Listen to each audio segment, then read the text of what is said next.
مکہ فتح ہو گیا, 10-12 ہزار صحابہ کا قدسی صفت لشکر, رش کے ملائک جماعت صحابہ حضور کے سامنے کھڑی ہے, ایک سے ایک اعلیٰ خاندان کا. میں اوس و خزرج کا نام نہیں لیتا, میں بنی تمیم کا نام نہیں لیتا, میں بنو سعد کا نام نہیں لیتا, میں کہتا ہوں حضور کے سامنے ہاشمی کھڑے تھے, قریشی کھڑے تھے, مطلبی کھڑے تھے, مگر ان سب میں سے جس کو ایک کو چن کر تاجدار کائنات میں بیت اللہ کی چھت پر چڑھایا تھا, وہ منڈیوں میں بک بک کر آنے والا حبشہ کا غلام بلال تھا. یہ اعزاز بتاؤ کس کے پاس ہے؟ تکابر کرتے ہیں آپ. بولیے یہ فضیلت حضرت صدیق اکبر کے پاس ہے؟ ایمان سے کہیے نا, بولتے آئیے. حضرت عمر فاروق کے پاس ہے, حضرت عثمان غنی کے پاس ہے, حضرت مولا علی شیر خدا کے پاس ہے. کس بات کا جھگڑا ہے؟ ارے یہ تقابل ہے ہی نہیں, یہ تقابل نہیں ہے, یہ تفرد ہے. مصطفیٰ نے جس کو دیا منفرد بنا دیا, یگانہ و یکتا بنا دیا. مقابل کیوں کرتے ہو؟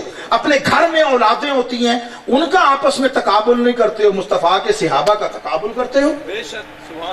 جس کو جس نسبت کے ذکر میں مزہ آتا ہے وہ کیا کرے اس کا ذکر. دوسرے کو کم تر نہ کہو, جس پر آپ کا دل راضی ہے ساری زندگی اس کی عظمت کے گن گاؤ. علامہ اقبال نے بھی یہی بات سمجھائی. وہ کہتے ہیں, انہوں نے ایک نظم لکھی ہے بانگ درا میں, زہد اور رندی. وہ کہتے ہیں میرے پڑوس میں ایک مولوی صاحب رہتے تھے, تو انہیں مجھ سے بڑی شکایتیں تھیں, بڑی شکایتیں. اس طرح کی باتیں بھی انہوں نے لکھی ہیں, اس میں آپ پڑھیے گا, زہد اور رندی بانگ درا میں ابتدائی حصے میں. وہ کہتے ہیں کہ وہ یہ کہتے تھے کہ بھئی یہ جو ہے نا عجیب طبیعت کا آدمی ہے, شام کو گانے بھی سن رہا ہوتا ہے, صبح و دم تلاوت بھی کر رہا ہوتا ہے. یہ کسی نئے اسلام کا بانی ہوگا یہ کسی اور ہی اسلام کا بانی. یہ مصرع ہے. پھر یہ اسے خوبصورت لوگوں سے بھی تعلق ہے, خوبصورت لوگوں سے بھی. یہ رب کے حضور قیام بھی کرتا ہے اور ایک بات کی گواہی دیتا ہے, کہتا ہے کہ ہے مانند سحر پاکیزہ اس کی جوانی. آئے آئے, جوانی پاکیزہ ہے, کردار پر کوئی دھبا نہیں ہے, داغ نہیں ہے. وہ جو اقبال کے متعلق شکایتیں کرتا ہے کہ اس میں یہ بھی ہے, یہ بھی ہے, یہ بھی ہے, اس میں سنو آپ بقول اقبال کے اپنے. وہ کہتے ہیں ایک شکایت مولوی صاحب کو مجھ سے یہ بھی تھی کہ ہے اس کی طبیعت میں تشیع بھی ذرا سا, یہ تھوڑا تھوڑا شیعہ بھی ہے. اقبال ہے, وہ کہتے ہیں میرے متعلق یہ کہتے ہیں کہ ہے اس کی طبیعت میں تشیع بھی ذرا سا, تھوڑا تھوڑا شیعہ بھی لگتا ہے, کہ تفضیل علی ہم نے سنی اس کی زبانی. یہ تفضیل علی کا بھی قائل ہے, فضیلت علی کا قائل ہے, فضیلت علی کا, اس لیے شیعہ بھی لگتا ہے. یہ ایک ماحول بنا دیا گیا, اور یہ آج کی بات نہیں ہے, یہ اوپر سے بڑے اوپر سے چلی آ رہی ہے بات. جو فضیلت علی کی بات کرے, جو مناقب اہل بیت کی بات کرے, جو فضائل اہل بیت کی بات کرے, اس پر شیعیت کا لیبل لگا دیا جاتا ہے. یہ اوپر سے امام شافعی کو پڑھیے, امام مالک کو پڑھیے, امام اعظم ابو حنیفہ کو پڑھیے, امام احمد بن حنبل کو پڑھیے, امام نسائی کو پڑھیے.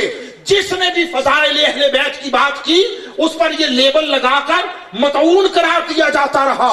امام نسائی نے فضائل مولا علی شیر خدا پر پوری کتاب مرتب کی, خصائص علی. دمشق کی جامعہ مسجد میں کھڑے ہو کر وہ ساری حدیثیں سنائی. جب کتاب ختم ہو گئی, کچھ لوگ اٹھے, کچھ بدماش ٹائپ کے لوگ اٹھے, لونڈے اٹھے, اور انہوں نے کہا اب یہ جس طرح کی علی کی فضیلت کی باتیں کی ہیں کسی اور کی بھی کریں, فلاں کی بھی سنائیں, حضرت امیر معاویہ کی بھی سنائیں. انہوں نے کہا جس کے لیے رسول نے فرمایا میں اسی کی بات سناؤں گا. یہ میں امام نسائی کی بات بتا رہا ہوں. انہوں نے کہا جس کے لیے رسول نے جو فرمایا میں وہی سناؤں گا, جس کی فضیلت کے میں آقا نے لب کھولے وہی سناؤں گا. وہ مطالبہ کرتے ہوئے تشدد پہ اتر آئے, مارنے لگے, زد و کوب کرنے لگے. امام نسائی یہی کہتے رہے کہ بھئی جس کے لیے مصطفیٰ نے فرمایا میں اسی کی بات بتاؤں گا. وہ مارتے رہے, یہ کہتے رہے, حتیٰ کہ اسی تشدد میں ان کی موت واقعہ ہو گئی. قتیل و شہید محبت علی قرار پائے. یاد رکھ لیجئے، میں نے عرض کیا ہم تقابل کے قائل نہیں ہیں، مگر جس کو جو فضیلت عطا کی آقا نے، خدا نے جس کو عطا کی، یہ اہل بیت مصطفیٰ اور اہل قرابت مصطفیٰ کی مودت خدا تم سے مانگ رہا ہے. جس کو پرابلم ہو خدا کے ساتھ بات کرے. اب وہ اہل قرابت ہیں کون، اس کا تعین مصطفیٰ نے کیا. سیاہ ستہ سمیت ذخیرہ حدیث بھرا پڑا ہے. پوچھا، بلکہ آقا علیہ السلام نے ایک موقع پر گھر میں تشریف فرما تھے، حضور نے چادر اوڑی ہوئی تھی سیاہ رنگ کی. حضرت امام حسن مجتبی آئے، آقا نے اپنی چادر میں داخل کر لیا. امام حسین آئے، چادر میں داخل کر لیا. حضرت سیدہ عالم آئی، چادر میں داخل کر لیا. مولا علی شیر خدا آئے، چادر میں داخل کر لیا.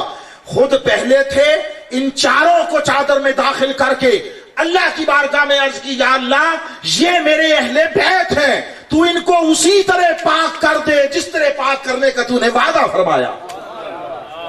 پوچھا یا رسول اللہ یہ اہل قرابت کون ہیں؟ اہل قرابت جن کے لیے مودت مانگی، آقا نے نام لے کر مشخص کر کے فرمایا وعلی وفاطمہ وبناہما، یہ علی و فاطمہ اور ان کے دونوں بیٹے ہیں. اسلام کی 1400 سالہ تاریخ میں کسی مفسر نے، کسی محدث نے اس کے سوا کوئی بات نہیں لکھی کہ اہل قرابت سے مراد بھی یہی چار ہیں، اہل بیت سے مراد بھی یہی چار ہیں. اس لیے ان کی محبت کو، مودت کو دلوں میں بسائیے. آقا کے ساتھ محبت کا تقاضا ہے، ان سے محبت کریں. میں اپنے سلسلہ بیعت میں نقشبندی ہوں، میرا سلسلہ بیعت نقشبندی ہے. میں گمکول شریف سے کوہاٹ حضور زندہ پیر علیہ رحمت آپ کے دست مبارک پر بیعت ہوں، نقشبندی ہوں. اور نقشبندیوں کا قافلہ سالار وہ حضرت سیدنا صدیق اکبر رضی اللہ تعالیٰ عنہ ہیں. میری سلسلہ بیعت وہ حضرت صدیق اکبر تک ہے، اور نسبت کے اعتبار سے سلسلہ نسب میں منسوب ہوں مولا علی شیر خدا سے. میرا نسب مولا علی شیر خدا تک ہے. میری بیعت حضرت صدیق اکبر رضی اللہ تعالیٰ عنہ سے ہے. میں ساری زندگی اگر علی علی کرتا رہا ہوں اور کرتا ہوں تو اس لیے کہ مجھے اس راہ پہ حضرت سیدنا صدیق اکبر نے ڈالا ہے. جب آقا نے غدیر خم کے موقع پر مولائیت مرتضیٰ کا اعلان کیا اور فرمایا من کنت مولا فہذا علی مولا ہو، جس کا میں مولا ہوں اس کا علی مولا ہے، تو جو سب سے پہلے اس صحابہ کے عظیم اجتماع میں سے اٹھ کر جنہوں نے مولا علی شیر خدا کو اس اعزاز پر مبارکباد دی ہے وہ حضرت صدیق اکبر ہیں، وہ سیدنا فاروق اعظم ہیں. اپنے زمانہ خلافت میں حضرت فاروق اعظم رضی اللہ تعالیٰ عنہ دو شخص لڑ پڑے، جھگڑا ہو گیا. آپ خلیفہ تھے تو آپ کے پاس فیصلے کے لیے رجوع کیا. آپ نے حضرت مولا علی شیر خدا کی طرف ان کو ریفر کیا، کہا یہ تمہارا فیصلہ کریں گے. ان میں سے ایک شخص جو منافقت کا شاید شکار تھا، اس نے ان کے لیے ناپسندیدہ کلمات ان کے قد کے اعتبار سے اور ان کی جسمانی ساخت کو طنز کا نشانہ بنا کر کہا یہ ایسا یہ ہمارا فیصلہ کرے گا مولا علی شیر خدا کے لیے. سیدنا فاروق اعظم نے یہاں گریبان سے پکڑا، اٹھا لیا اور فرمایا بدبخت ان کے متعلق ایسا کہتا ہے جبکہ وہ قیامت تک میرے اور ہر مومن مرد و عورت کے ولی اور مولا ہیں. اس لیے اس بات کو آپ نے 100 بار سنی ہوگی باتیں. یہ جید مقتدر علماء بیٹھے، جب حضرت امام حسین اور حضرت فاروق اعظم کے بیٹے کے درمیان کسی بات پر ایسی آپس میں بچوں کی طرح تکرار ہو گیا، انہوں نے کہا تم ہمارے منہ کیا لگتے ہو یا کیا ہمارے ساتھ بات کرتے ہو، تم ہمارے نانا کے غلام کے بیٹے ہو. یہ امام حسین نے کہا. وہ خلیفہ وقت کا بیٹا تو وہ گیا باپ کے پاس، کہا ایسے کہا. حسین نے کہا اچھا ایسے کہا؟ کہا ہاں ایسے کہا. پوچھے، کہا ٹھیک ہے آؤ چلتے ہیں. چلے گئے. جا کے بلایا در علی پر کھڑے ہوئے, بلایا, وہ آ گئے, پوچھا بیٹے آپ نے ایسا کہا. اب جھوٹ تو ان کے کوچے کیا شہر کے قریب سے نہ گزرا تھا, ڈر خوف بھی نہ گزرا تھا, نڈر لوگ تھے, بے خوف تھے. کہا ہاں. کہا یہ بات لکھ کر دے سکتے ہو؟ کہا ہاں لکھ دیتا ہوں. وہ لکھ دیا گیا. جب وہ لکھ دیا گیا اس کاغذ کو لپیٹا اور اپنے بیٹے کو دیا اور کہا بیٹے اس کو سنبھال کر رکھ لو. اس نے سمجھا شاید مقدمہ آگے کیس چلنے میں شہادت کے طور پر کام آئے گا. کہا اس کو سنبھال کر رکھ لو, جب میں مر جاؤں تو میرے کفن میں میرے ساتھ رکھ دینا, یہ قبر میں نجات کا وسیلہ بن گیا, نجات کا ذریعہ بن گیا. شاید اسی بنا پر بخشا جاؤں کہ حضور کے گھر والوں نے مجھے اپنا غلام تسلیم کر لیا ہے. اس لیے خدا کا واسطہ ہے یہ آپس میں نسبتوں کے درمیان تقابل نہ کرو. نہ کوئی صدیق اکبر جیسا ہے رضی اللہ تعالیٰ عنہ, منفرد و بے مثال, کیونکہ ان کا بھی عنوان میں تذکرہ ہے. سنیے, 1.25 لاکھ کے قریب مصطفیٰ کے صحابی, 1.5 لاکھ, سب کی صحابیت روایت سے ثابت ہے, احادیث سے ثابت ہے. فلاں نے کہا اس نے کلمہ پڑھ لیا, فلاں نے کہا کلمہ پڑھ لیا. سب کا شرف صحابیت ذخیرہ حدیث میں آیا ہے, روایتوں سے ثابت ہے. فقط ایک شخص جس کی صحابیت کسی روایت کی محتاج نہیں, جس کی صحابیت کی گواہی قرآن کی آیت دے رہی ہے, وہ صدیق اکبر ہے.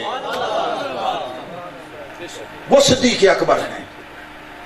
اس لیے اپنی اولادوں کو, اپنی نسلوں کو ان نسبتوں کے اعتبار سے کاٹو نہیں. یہ سارے چشموں سے ان کو سیراب کرو.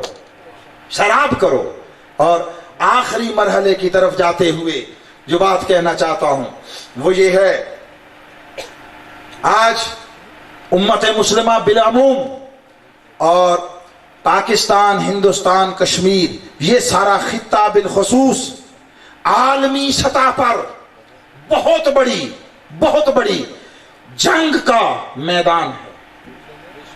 عالمی سطح پر آپ نے محسوس کیا کہ یہ کچھ عرصے سے اچانک کچھ ایسے موضوعات, کچھ ایسی باتیں کی جانے لگی ہیں جو آپ نے اس سے پہلے زندگی بھر نہیں سنی ہوں گی. بولیے ایسا ہے یا نہیں؟ خواہ وہ حضرت سیدہ عالم کے متعلق ہوں, خواہ حضرت امام حسین کے متعلق ہوں. میں کسی کو مینشن کوٹ کیے بغیر, نہ ہمارا منصب ہے نہ ہمارا مزاج ہے, میں ایک بات کہنا چاہتا ہوں, جو جتنا سمجھ گیا.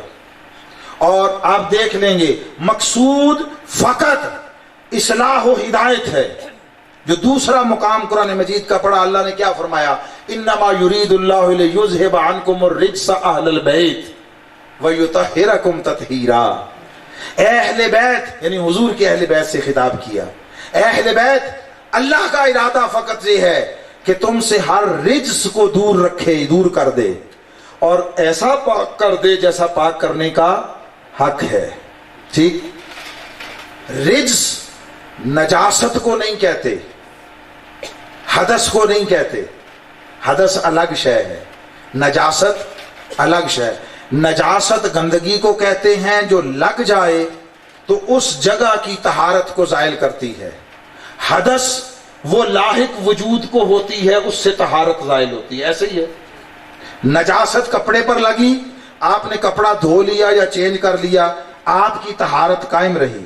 یہ کپڑا ہے, میں وضو سے بیٹھا ہوں, کوئی گندی شے لگ گئی, یہ کپڑا ناپاک ہوا, حدث اسے نجاست لگ گئی, میں یہ قمیض اتار دوں دوسرا پہن لوں تو مجھے وضو کی ضرورت نہیں ہے, میرا وضو ہے. مگر حدث وہ ہے لاحق ہوا تو میرا وضو گیا. اس کی صورتیں آپ کو پتا ہے. ٹھیک, رجس ان سے الگ شے ہے. رجس نجاست کو نہیں کہتے, رجس حدث کو نہیں کہتے. رجس اس سے بھی باریک اور لطیف شے ہے. ذہن, خیال, سوچ, فکر کا کسی ناپسندیدہ شے کی طرف مائل ہو جانا. ذہن میں, خیال میں کوئی ناپسندیدہ چیز آ جانا.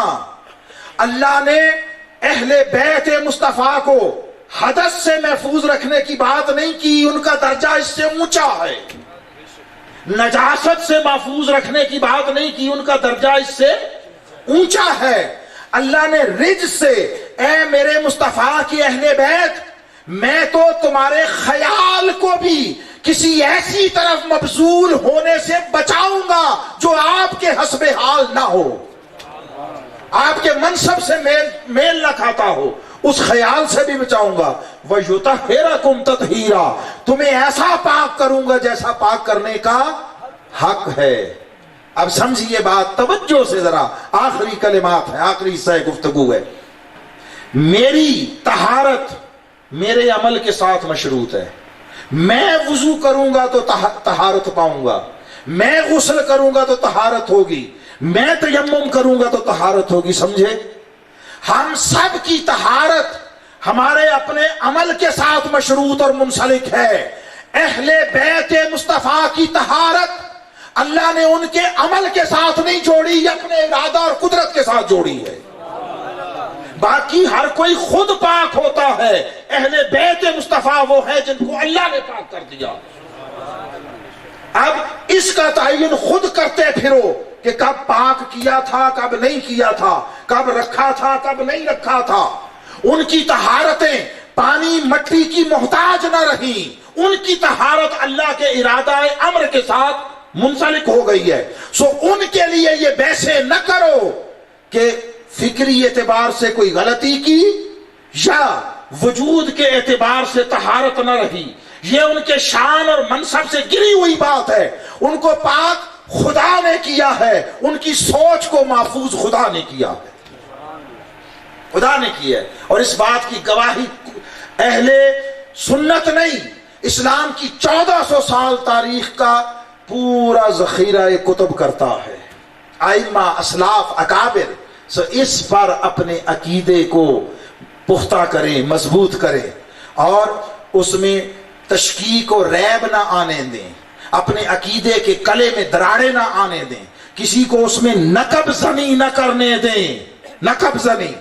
اپنے عقیدے کو محفوظ رکھیں، وہ جو 1400 سال سے اہل اسلام کا طریق ہے اور جو ان کا اعتقاد ہے، اس پر اپنے دین کو قائم رکھیں۔ اور میں اس امر پر خانوادہ سادات کو مبارکباد دیتا ہوں کہ انہوں نے شادی کے موقع پر اس بات کا اہتمام کیا کہ اس موقع کے ذریعے بھی لوگوں تک حضور کے دین کا پیغام پہنچے اور انہیں فکری رہنمائی میسر ہو۔ جتنی گفتگو کی ہے اس میں ہر وہ کلمہ جو میرا ہے اس کے ساتھ کوئی 100 بار اختلاف کرے، قطعاً کوئی فرق نہیں پڑے گا۔ ہاں، قرآن کے ساتھ اختلاف نہیں ہے، حدیث اور سنت مصطفیٰ کے ساتھ اختلاف نہیں ہے۔ مسئلہ یہ ہے جو یہاں بیٹھتا ہے وہ یا خدا بننے کی کوشش کرتا ہے یا رسول بننے کی۔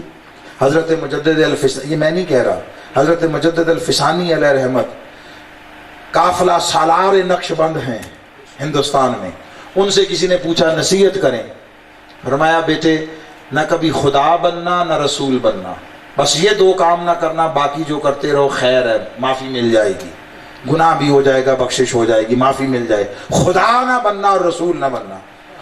اس نے کہا استغفر اللہ حضرت، یہ بھی کوئی سوچ سکتا ہے؟ کہا تم سوچنے کی بات کرتے ہو، لوگ پریکٹیکلی بنتے ہیں، پریکٹیکلی۔ کہ جی ہم نے تو نہیں سنا۔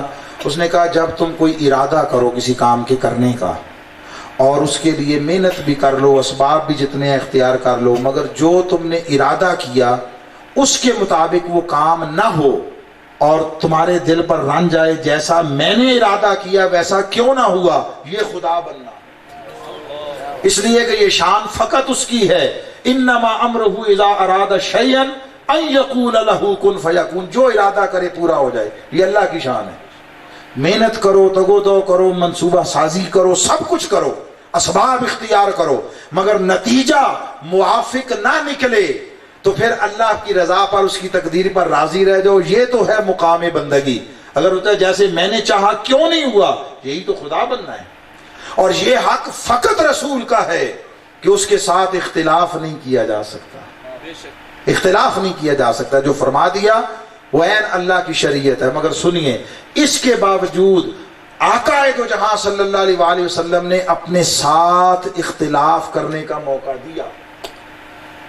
حضور نے مقام بندگی پر کوئی عورت آئی، کوئی صحابی آئے اور حضور کی بارگاہ میں عرض کیا کہ میرا نکاح ہوا، شادی ہوئی، کچھ ہی وقت ہوا ہے، مگر میری بیوی میرے ساتھ رہنا نہیں چاہتی. وہ کہتی ہے کہ میں علیحدگی چاہتی ہے.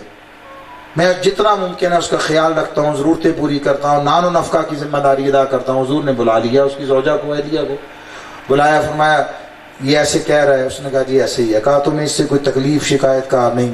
کہا پھر ساتھ جب تمہیں تکلیف شکایت کوئی نہیں، ضرورتیں پوری کرتا ہے، محبت کرتا ہے، سب کچھ کرتا ہے، ہمارے حقوق کی ادائیگی کرتا ہے جو شریعت نے اس پر لازم کیے، پھر تمہیں چاہیے اس کے ساتھ رہو. اس نے کہا یا رسول اللہ یہ آپ کا حکم ہے؟ میں نہیں، یہ میری رائے ہے، مشورہ ہے، لیکن اختیار تمہارا ہے. اس نے عرض کی یا رسول اللہ بس میں آپ کو دل کی بات بتاتی ہوں کہ میرا سار اس کے ساتھ نہیں جمع ہو سکتا، مجھے یہ اچھا ہی نہیں لگتا، اچھا ہی نہیں لگتا. وہ آپ پتہ نہیں ادھر کی پنجابی یہ زبان میں کہتے ہیں، ہمارے ادھر کہتے ہیں یہ متھیوں دکھنے ہیں، چنگا ہی نہیں لگتا. آقا علیہ السلام نے ٹھیک ہے تمہارا حق ہے، تم نے زندگی گزارنی ہے. حضور نے ان کے درمیان جدائی کرا دی. یہ رسول ہے جس کے ساتھ اختلاف نہیں کیا جا سکتا، اس کے باوجود موقع دیتے ہیں. مولوی فرمائے کہ میرے ساتھ اختلاف نہیں ہو سکتا، جو میری بات سے اختلاف کرے دائرہ دین سے خارج ہے. تو مولوی صاحب یہ آپ کے باپ کا نہیں ہے، یہ اگر باپ کا ہے تو حسنین کے باپ اور دادا کا ہے، ان کے بڑوں کا ہے، ہمارا نہیں ہے. نوکر ہیں، نوکری پہ رکھے رکھے اور قبول کر لیں اور فرما دیں چلو جیسا بھی تھا، جیسے بھی تھے، بس ٹھیک ہے، بس اس کو اعزاز سمجھو، اس میں بخشش ہے، اس میں نجات ہے. محبتیں آپس میں کریں، الفتیں کریں، قربتیں کریں، ایک دوسرے کے قریب آ جائیں، نفرتوں کو مٹائیں. اسلام تو نفرت کو مٹاتا ہے دلوں سے. اسلام اخوت کا مساوات کا دین ہے. جو مسلمان کو مسلمان سے لڑا دے تنویر وہ کچھ اور ہے، اسلام نہیں ہے. وما علینا الا البلاغ. دعا تو نہیں، یہ حکم کی تعمیل ہے. اللہم صلی علی سیدنا و مولانا محمد وعلی آلہ وصحبہ وبارک وسلم. ربنا آتنا فی الدنیا حسنۃ وفی الآخرۃ حسنۃ وقنا عذاب النار. الہ العالمین جو کچھ کہا سنا گیا اس میں جہاں جہاں کوئی غلطی کوتاہی فکر سے لے کر قول تک، قول سے لے کر عمل تک، کسی اعتبار سے میں مجھ پر تیری بارگاہ میں معافی کے خواستگار ہیں. ہمیں معافی عطا فرما دے. ہم توبہ کرتے ہیں، ہماری توبہ کو قبول فرما لے. اور میرے مالک جو کچھ زبان سے تیرے امر اور دین کی منشا کے مطابق درست ادا تو نے کروا لیا مولا کریم، اس کو اپنی بارگاہ